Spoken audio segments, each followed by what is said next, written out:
جن لوگوں نے اپنے دین کے حصے بکھرے کر لیے اور خود بھی کئی کئی فرقے ہو گئے، ان سے تم کو کچھ کام نہیں، ان کا کام اللہ کے حوالے۔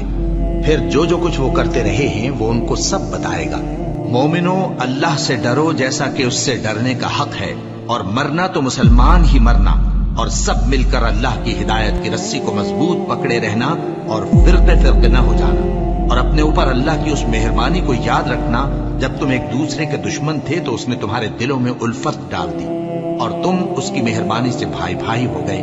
اور تم آگ کے گڑھے کے کنارے تک پہنچ چکے تھے تو اس نے تم کو اس سے بچا لیا۔ اس طرح اللہ تم کو اپنی آیتیں کھول کھول کر سناتا ہے تاکہ تم راہ راست پر رہو۔ ان الذين فرقوا دينهم وكانوا شيعا لست منهم في شيء، اے نبی جنہوں نے اپنے دین کے ٹکڑے کر دیے